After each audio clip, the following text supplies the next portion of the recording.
100 million. That is the number of refugees and internally displaced people in the world. That means every 1 in 80 persons are now forced from their homes. They're escaping wars, violence, poverty, and climate disasters. What's behind the dramatic increase in displacement in the past year? How has the international community responded? And what has been the role of China in all this? My guest today knows a thing or two about refugees. Vanno Noupech is the China representative at UNHCR, the UN Refugee Agency. Throughout his career, he has responded to refugee emergencies in over 30 countries. And in fact, he was an internally displaced person himself half a century ago.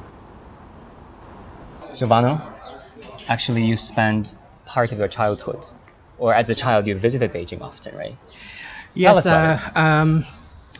I visited China twice during my childhood. I think it was in 75 and 76. My father was posted as a Cambodian diplomat in Moscow, and he came very often to visit our late King Sihanouk in Beijing. So I had the pleasure to accompany him in a couple of occasions. What was Beijing then versus it is now? You're back. This is a place that's very dear to your heart, right? Yeah, I could not recognize, of course. I remember that we stayed at the Beijing Hotel, and I believe at that time it was the highest, one of the highest buildings in Beijing. So now I could not even recognize. It's impressive. But you know, life has so many ups and downs, twists and turns. You know this better than I do. Unfortunately, you became an internally displaced person when you were a teenager. Yes, actually, as I said, we returned to Cambodia in 1976, and I was personally affected by forced displacement. I ended up in a refugee camp in Thailand as an unaccompanied minor because I was separated from my parents. How old were you then? I was 14 at that time, 14 years old. You left your parents and your sister. We were separated during the turmoil, the fighting in Cambodia. So that is also one of the reasons that motivated me to work for UNHCR.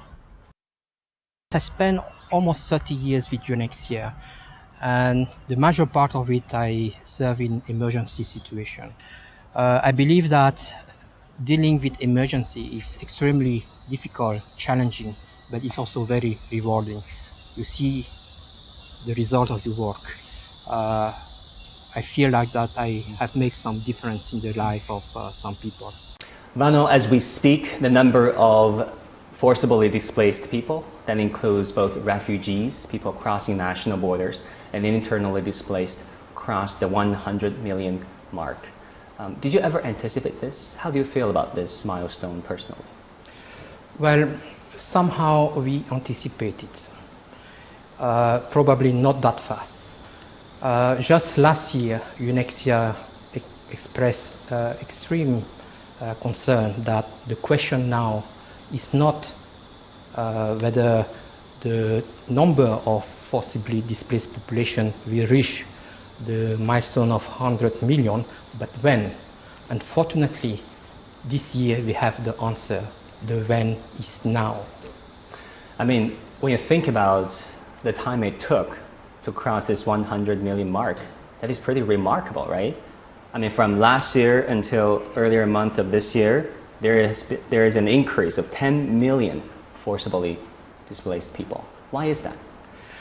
Well, you see, last year in 2021, UNHCR already declared a record number of emergencies. Emergency is sometimes they are not new emergency, they are a new emergency in protracted situation. Last year we had a situation in Ethiopia, in Afghanistan, Nagorno-Karabakh, DRC, Democratic Republic of Congo. But this year, with the crisis in Ukraine, the number has increased drastically. So, yes, we do have an early warning system, but we didn't foresee the magnitude of the crisis in Ukraine. I mean, you yourself personally have been responding to refugee crises, emergency crises for over 30 years. When you saw that milestone coming to us so quickly, how do you feel personally? War is really dramatic. It's a tragedy. I just would like to recall that UNHCR was created over 70 years ago in the aftermath of the Second World War with just a budget of 300,000 to take care of about 1 million mostly European civilians who were still displaced. Now, over 70 years, UNHCR is still very much relevant at work, and our budget have reached over $9 billion.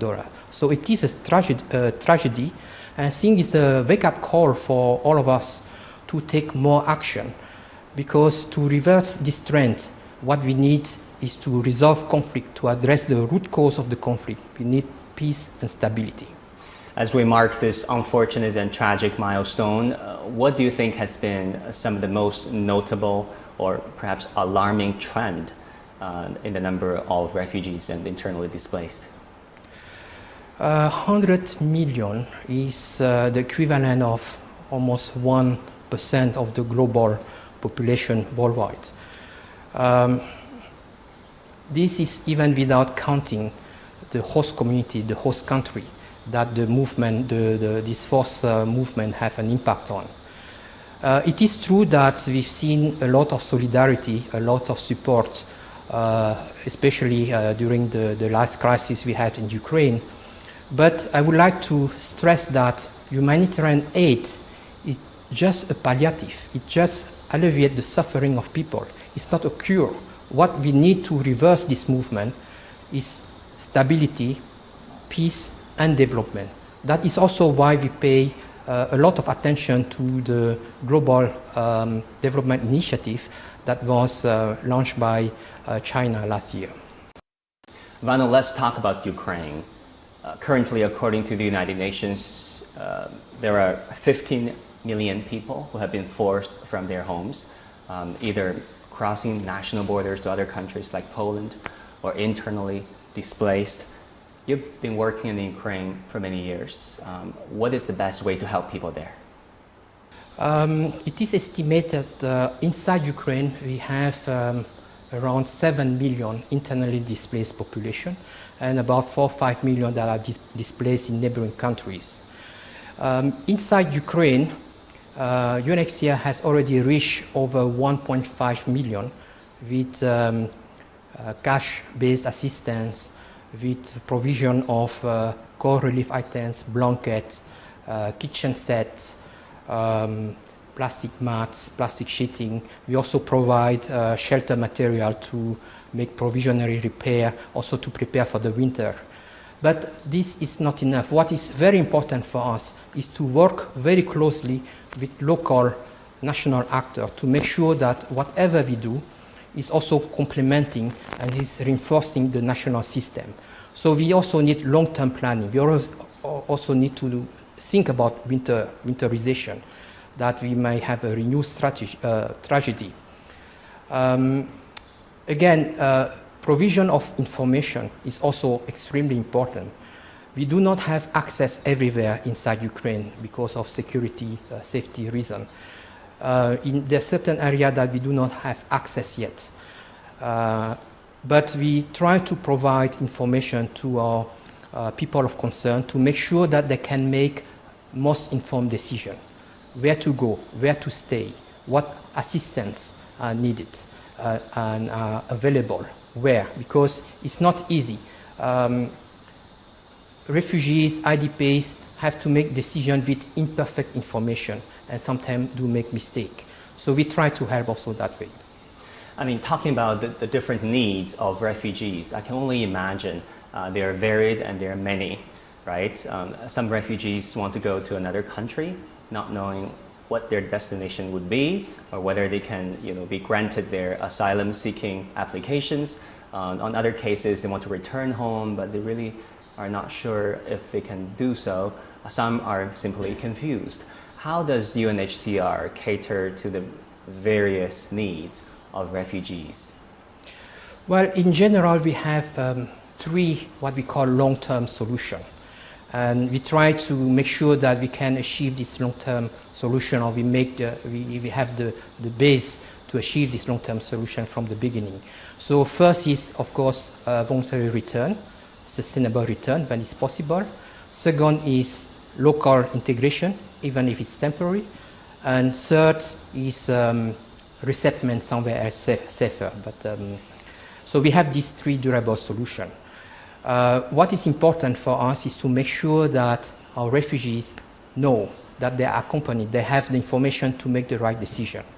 In the case of Ukraine, you will notice that the majority of refugees are concentrated in Poland. It's also because a lot of them do not want to go too further away. They are still hoping to return as soon as possible. So the situation differs according to the circumstances. In certain countries,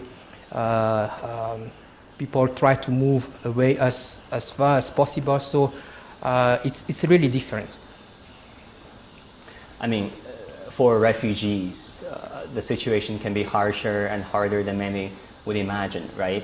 I just want to show our audience some images of children studying underground in Ukraine.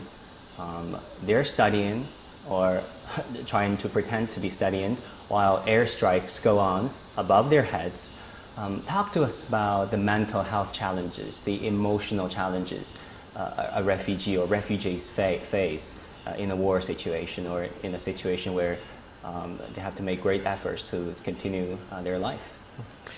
Mental health, social support is an integrated part of our program of our protection. So we do pay utmost attention to that. Usually we favor community-based approach, because we believe that if the person is part of the community, she will get more support, more understanding. So we do train, support volunteers to accompany them to make sure that they have access to proper services. But also, depending on situation, we do have proper professional, trained nurses, doctors to take care of that. Again, usually we try not to operate in very risky area, not to fix the population. So of course we try to provide education as soon as possible, but we try to do it when the situation stabilizes a little bit, when not to put the children and people of concern at risk. But according to your experiences, do young people tend to recover, or do they tend to live with or cope with, for example, PTSD for as long as they can remember?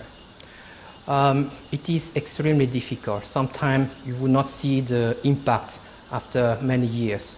So it is important for us to try to detect as soon as possible, to try to have the accompaniment of these cases as soon as possible. In the situation of Ukraine, together with UNICEF and other partners, we have set up a children and family support hub that we call Blue Dot. So it's a sort of one-stop shop where we have or where our refugees or people of concern, especially women, children, have access to all services, including psychosocial support, safe place to sleep, playground, counseling, and this is where we try to identify the most vulnerable case and make sure that they are followed from the very beginning.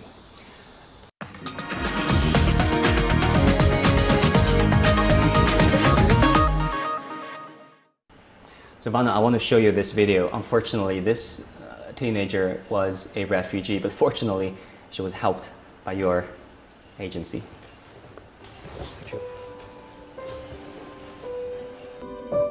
I want to be a lawyer because I want to defend people who have been denied their rights, like people with disability, orphans, and widows.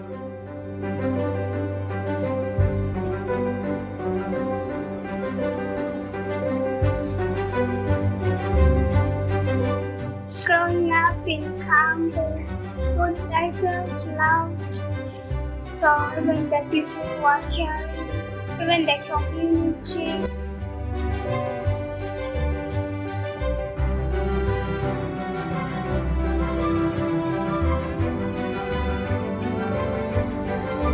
I'm very happy to be the best mama in the camp, being a person with disability and scoring this mark.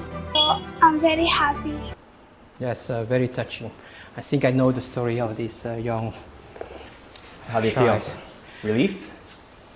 Well, Comfort, sort of?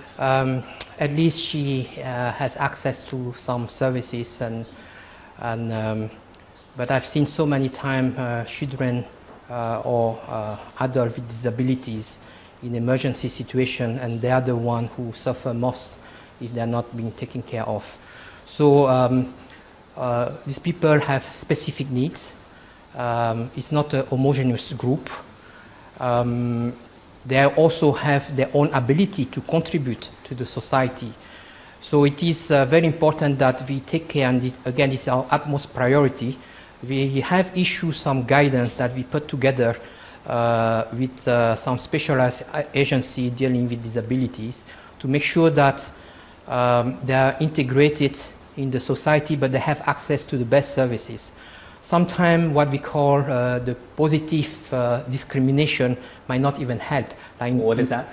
It's like that when you assist them too much. I think the story of this young girl, she was attending school just for children with disability. Positive discrimination. Yes. So she was not exposed to challenges, and when we assist her to access a normal school, but with the right assistance by a teacher, I think she was even much happier than being treated just as a disabled child.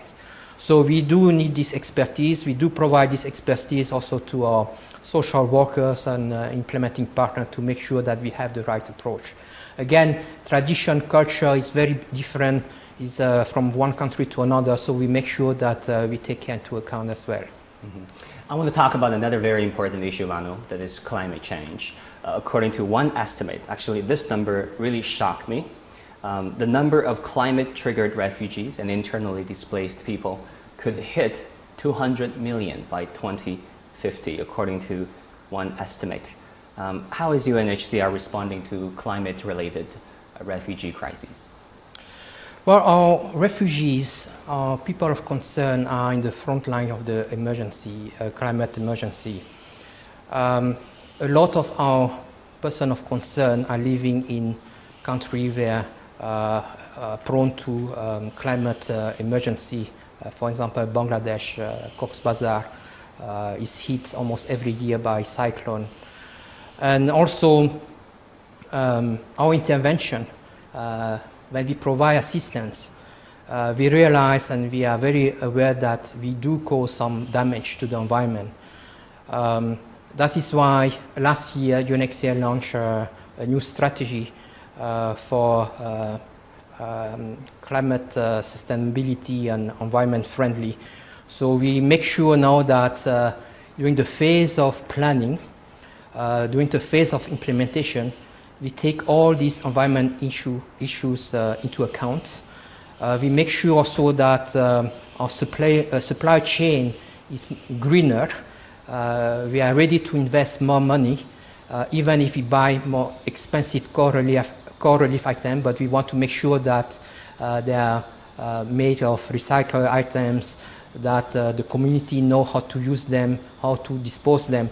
So this is a new investment, and it's also a change of our mindset that while responding to current immediate crisis, we also take care of the future. Vanno, I also want to talk about you guys. First of all, kudos to your work, all my respect. But you and your team and your colleagues have been living with tremendous situations, extraordinary situations, right? The life of an aid worker can be hard to imagine. For example, a few months ago, I was interviewing a representative in Ukraine from WHO, Arno Habitat. He was late for the interview. And why? Because he was escaping an airstrike from the location he was supposed to do the interview with us. so he had to move to a safer location.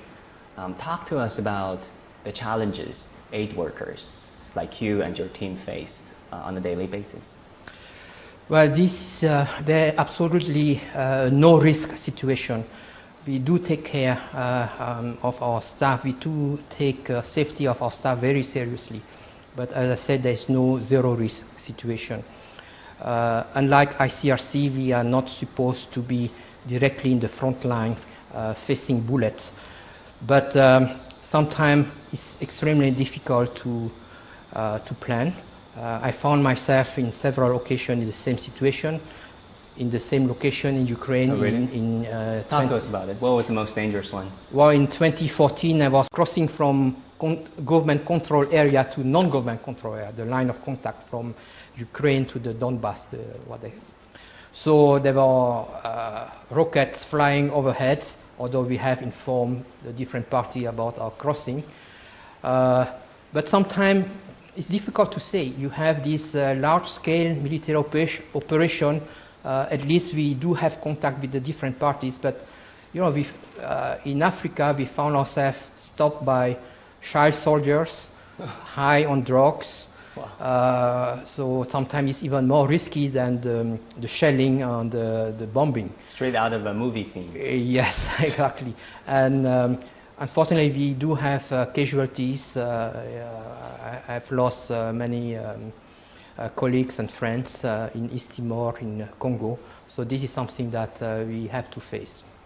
Beijing has always advocated dialogue to resolve conflicts and peaceful development. UNHCR recently received increased financial contributions from China. We are extremely pleased. We want to really make this partnership as global as possible. China has been supporting refugees with financial assistance and more. Chinese peacekeepers and volunteers have been working in the front lines, helping in reconstruction, treating the wounded, and distributing food and other essentials. And let's move on and talk about China. How would you describe the collaboration between UNHCR and China? We established our office in China in 1979. And since then, our relationship has improved drastically.